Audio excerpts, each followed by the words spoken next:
Avengerine's goal is to try and recapture Penacony for IPC.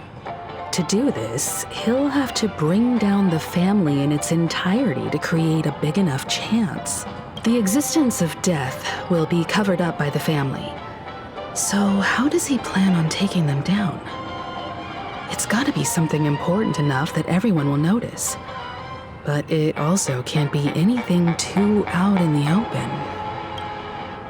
An attack on the hotel guests? Unlikely. Penacony's guests include quite a few bigwigs known throughout the whole cosmos. People who not even the IPC would dare take lightly. Aventurine is a shrewd merchant, and there's no way he doesn't know that.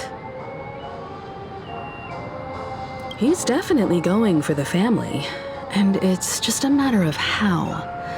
The harmony is strong in Penacony, and almost impossible to take on head-to-head. The fact that the IPC dispatched Aventurine shows that they do not intend to simply play by the book here.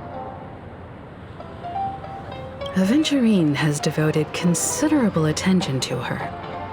But this Galaxy Ranger, we know hardly anything about her, and can't rush to any conclusions. I was also considering this possibility, especially because he respects you so much and has sought you out before a few times. Perhaps he's also unsure of your intentions and is probing you. I'm just speculating. In any case, we have to be careful when handling Aventurine. He's skilled at reading people and discerning the right moment to strike. Also, he's clearly a born gambler if he's willing to go all in to win.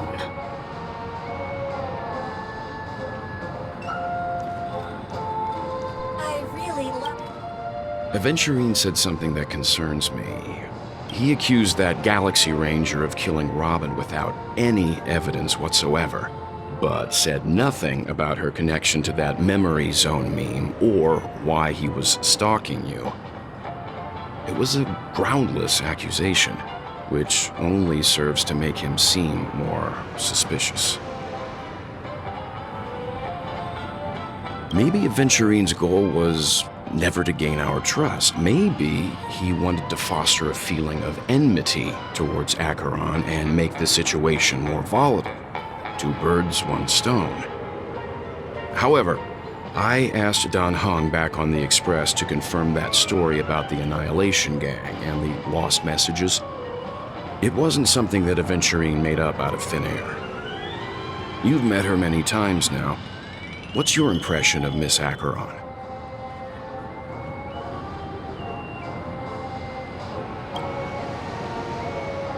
That fits the stereotype of a Galaxy Ranger to a T.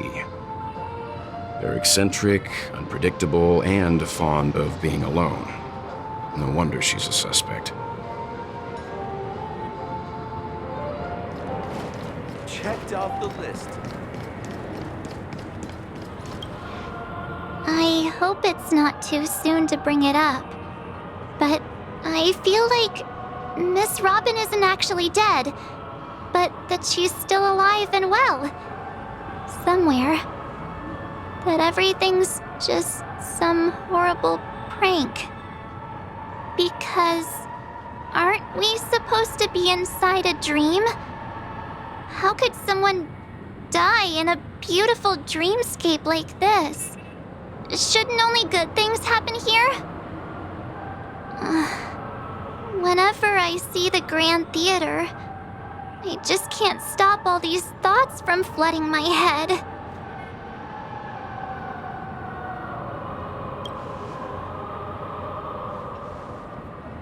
No. After all, they've brought everyone this sleepy dreamscape, which everyone loves. I just feel like I'm starting to understand them less and less. Everyone's still having a great time out there on the streets. Nobody knows what's happened. It's all so unreal. As if Firefly, Miss Robin, and us. We're all outsiders from another world. Aw, what a mess. I really want a nice cool drink of soda to help me calm down. But then I'd be just like everyone else out on the streets. Looks like Aventurine doesn't need anything else. Let's turn our attention to the family's assignment for now. Himiko, what do you think? Among our current clues, the 2 murders that he witnessed are the most directly connected. I suggest starting here. One thing I'm curious about is, if a person dies in a dream, what happens to them in real life? Seeing as we're at the family's behest, why not pop back out to reality and verify Miss Firefly's situation back at the hotel? Perhaps we could also make a few inquiries about her while out there. How about we split off into 2 groups? There are still some things worth focusing on inside the dreamscape. I'll investigate those, and we can link up again later. Worth focusing on? Oh. No problem. I'll leave it to you then. Huh? Aw, I thought I'd finally get to see Himiko and Mr. Yang go out on a mission together. Oh well. Take care then, Mr. Yang. I will. Keep in touch.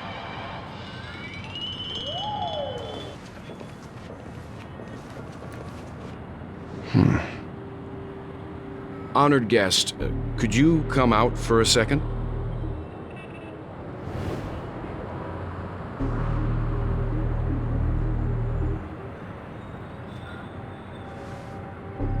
I'd be embarrassed too, getting stared at like that.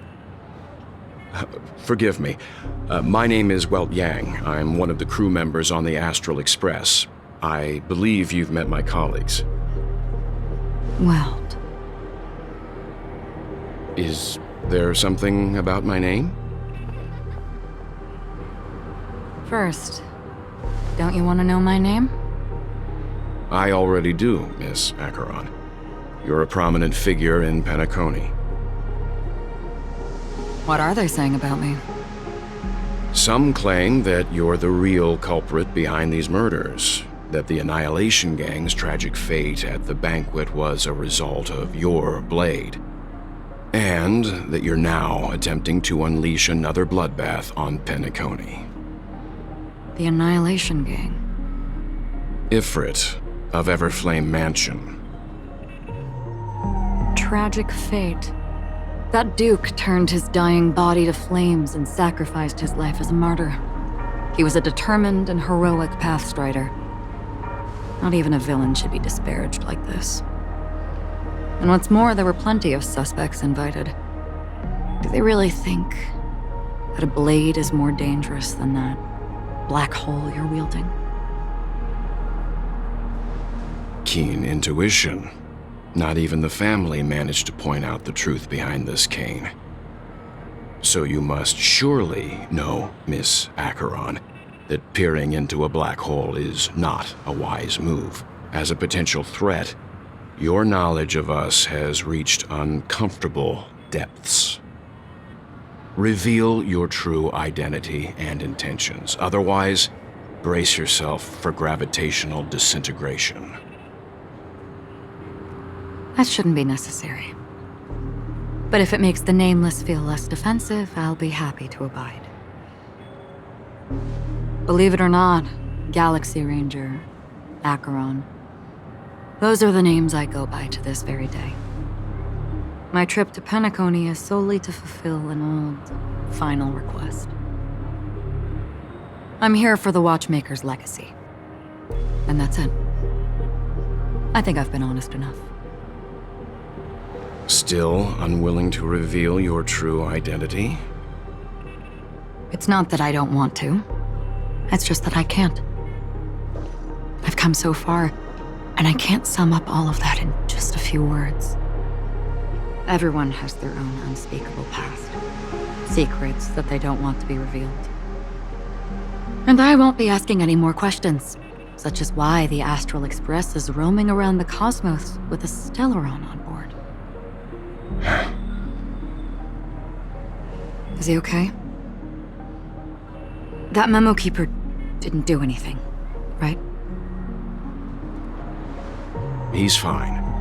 Let's stick with the topic. Gaining my trust all depends on how much you're willing to reveal. I've run around many different Penacony dreamscapes just to try and find that legacy. And during this period, I came into contact with quite a few guests. In the process, I gradually came to realize the secret of Penacony may be closely related to the Trailblaze. That's why I've come to ask for your help. I don't have enough proof yet, but I'd like to speculate something. The source of all tragedy lies within the family. If you could trust me, we could find the proof to support this claim together. Mr. Yang, I think you've come to the same conclusion, haven't you? Let's leave it at that. For now, I'll choose to believe that you bear no hostility. Share your findings with me and me alone. I don't want vague conjecture to interfere with other people's judgments before we find solid proof. By the way, would you like something to drink? Before we go, how about 2 cups of Wake the Heck Up? No, 4 cups. Because the conversation coming up will last forever.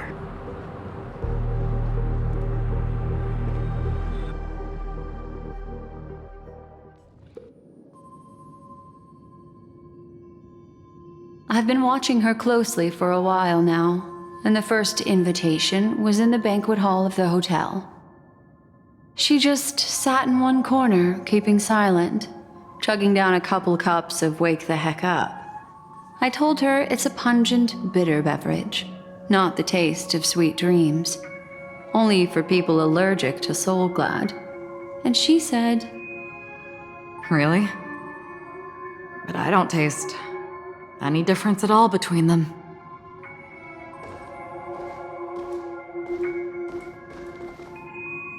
the guest rooms are charmingly minimalist. An aesthetic you share, Miss Acheron. It's a cinch, this music box. The invitation received by the Annihilation Gang. There are latent memories that linger on it yet.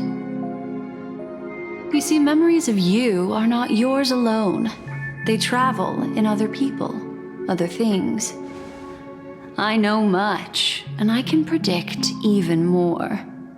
With some help, the dead can be made to speak. The Annihilation Gang, that band of desperados who all disappeared after meeting you. What exactly happened to them? Well, let me reveal all.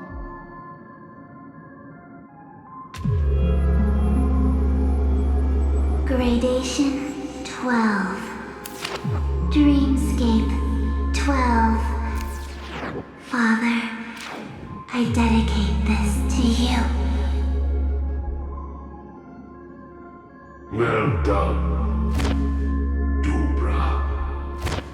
Wherever they go, shall be met by annihilation. There it is.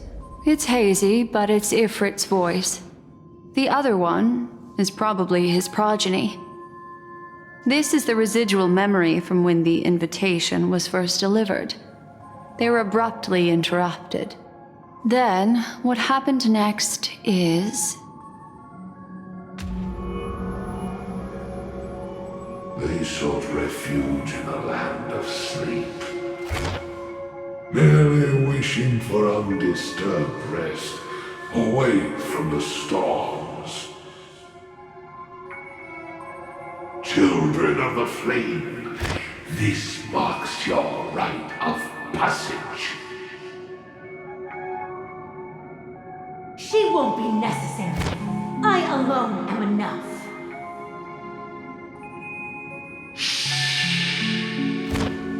When have those on the path of destruction fear death. The Everflame Mansion has set out on a journey. Those poor people, they have no idea what lies in wait ahead of them. Memory recovery is going well, but slowly.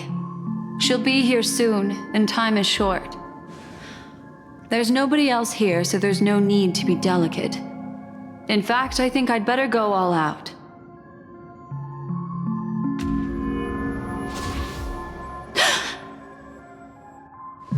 What happened?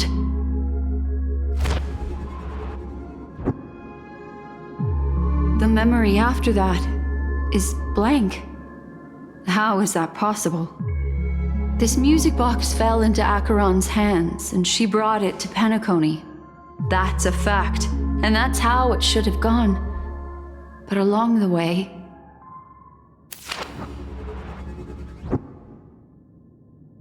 it's like it's been erased. Who's done this?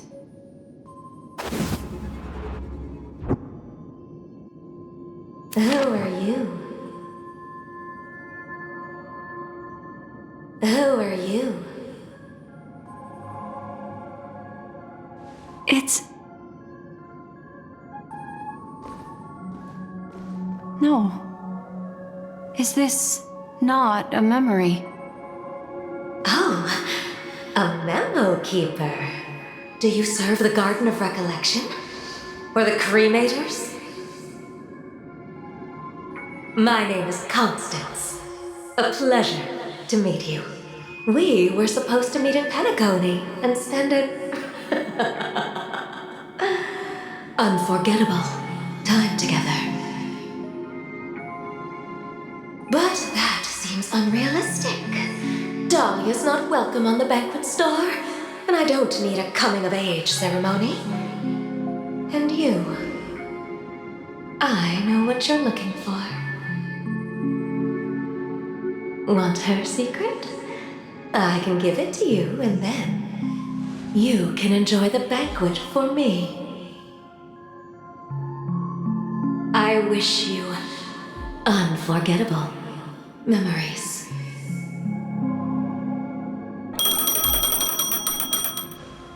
Oh. A phone. Wanna listen in?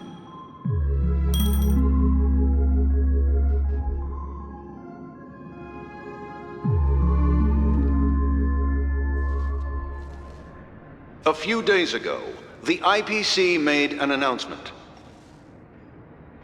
Under the watchful guidance of the Marketing Development Department, and in accordance with the Interstellar Peace Charter, the independent Sigonian sovereignty has hereby been established, and shall take a legislative seat at the Interstellar Congress.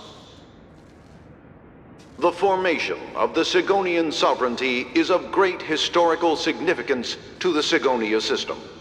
This move puts an end to the planet's long and bloody history, turning the sensational Kataka-Avgin extinction event into a distant memory.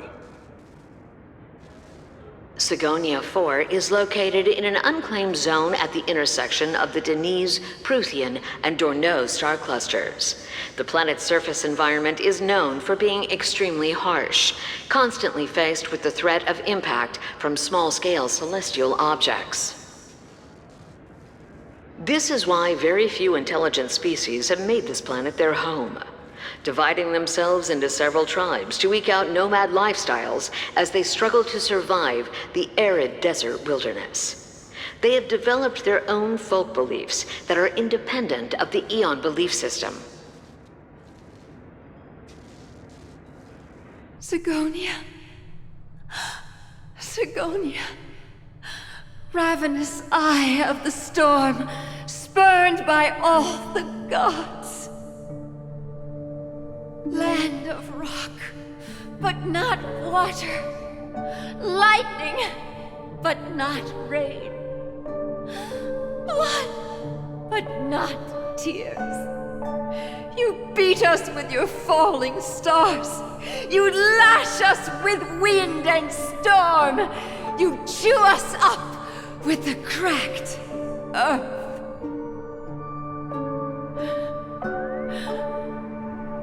promised us a land of honey, yet yoked us beneath a sword of bitterness. Oh, Gaiathra Triclops, if thou can hear me, please open up thy 3 eyes and gaze upon this child. When you took his father, my child was still sleeping in my belly. And where my husband went, I too soon must go. I don't ask for a peaceful death. Just for you to tell me, does the baby swaddled sweetly asleep? Does he dream of his mother's heartbeat and the sound of falling rain? Please tell me whether this life is all just a fleeting dream. Otherwise, why would this child be born to face impending death? Mommy! Mommy! Mommy, the rain! It's raining! Raining?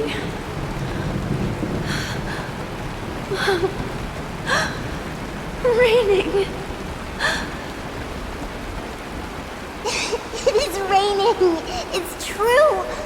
Those Outworlders weren't lying to us. They really did summon the rain. Mommy, we can leave here. We can go back home.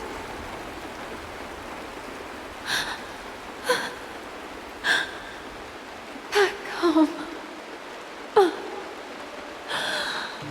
Gaiathra Triclops. You came.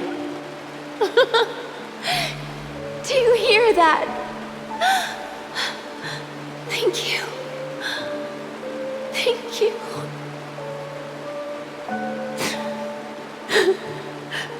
Darling, listen. This is the sound of rain. On the day you were born, the sky also sent down a gift like this from Gaiathra. Such a lucky child. Such a blessed child. Just like your name.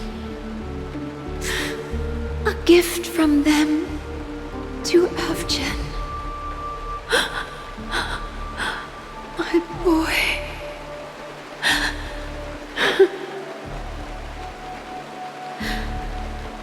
May the goddess Gaiathra close her eyes 3 times. Keep your blood eternally pulsing.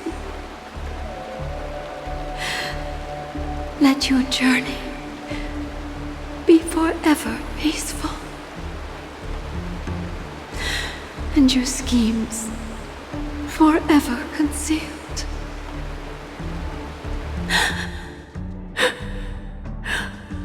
Welcome to this sad world, Kakavasha.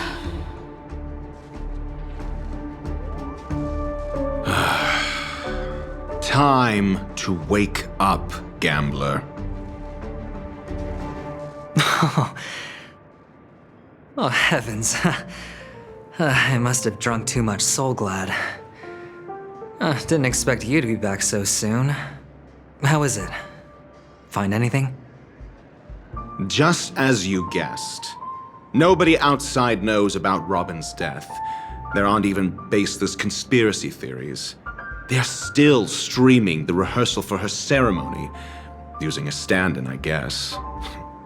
They must be dreaming. Of course. Who could imagine that death would actually descend upon the idyllic dream created by the family? Let alone that the victim would be the female lead of the Charmony Festival. To be honest with you, I didn't believe it. I even tested it a few times myself. Until I discovered that I couldn't actually die. Whenever there's any danger, I'm forced awake by the dream pool, and it's all as if everything were just a nightmare. That's why I'm convinced that there are a few big secrets lurking behind the scenes. Then you must have heard about the Memory Zone meme. When I graciously deigned to establish connections with the Oak family on your behalf, they were quite in a pitiful state of disarray. Besides Robin, there was another body. I don't know the exact details, just that it was a stowaway. 2 murder cases? I told you something seemed off about the Nameless. He must have come across the other one. This murderer is a psycho. But I have to admit, the case should be easy to crack. We can leverage the family's malfeasance and let the IPC use this as a reason to intervene. It's just that their trickery runs deeper than I thought. Robin's stand-in was all ready to go. These 2 murders are definitely getting hushed up. What should we do? Let me think. It's too rare an opportunity to miss out on, so I gotta be careful. Incredible gambler. Have you already exhausted your limited repertoire of tricks so soon? There are plenty of chips, but it'd be best to choose carefully. The most straightforward has to be Robin. Remember? That masked fool once told me to find a mute as a friend. Robin is what she calls the mute. She has lost her voice, and while most people can't pick up on it, you and I cannot mistake that sound. Not produced by any voice box, but rather by the resonance of the harmony. If that girl hadn't gone hoarse from singing practice, there'd only be one possibility. Something was up with the family. Or Robin herself. To get to the bottom of this, I tried every way I could to meet her. But she died. Right before my very eyes. A complete and utter loss. Incidentally, it seems to have resulted in your rather undignified arrival on the interrogation stand. There were eyewitnesses at the scene, and the family, in their graciousness, has tentatively accepted your alibi. However, for the foreseeable future, you shall, regrettably, find yourself under the vigilant watch of the hounds.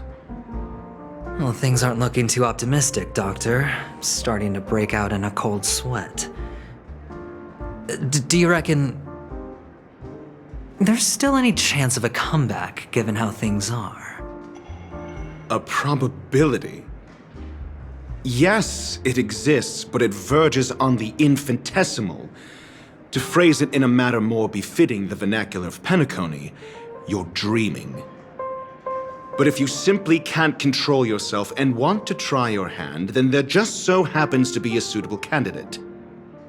That man wants to see you again. Who? Sunday. Is this a public hearing or a private trial? If it were the former, it would hardly befit my stature to stoop to the role of a mere messenger. Fine. Oh, that's great. It's all great. You see, the dead can't talk, but the living can. Ratio, I'm convinced now that there must be something wrong inside the family. Oh, just you wait and see. That man's sister has died. He can't sit on his hands. Well, without any further ado, let's set off. Lead the way. The show is about to begin. We're here. The Dewlight Pavilion is the Oak family's fortress and a place where heads of the families meet to discuss great plans for Penacony. Fortress? I like this metaphor. I dealt with the warlords of the Amanicus star system not long ago, and their synchronized orbital manor wasn't this heavily guarded. This mansion nominally belongs to Sunday, and is very befitting of its owner. Without his express invitation, the likes of ordinary guests would never grace these grounds in their lifetimes.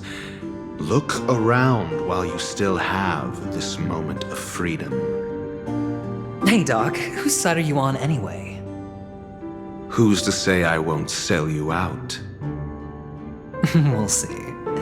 When we meet the authoritarian master of the Oak family, I'll pry an answer out of him. Follow me and I'll bring you to his parlor. Hold your tongue and let me deal with the members of the family.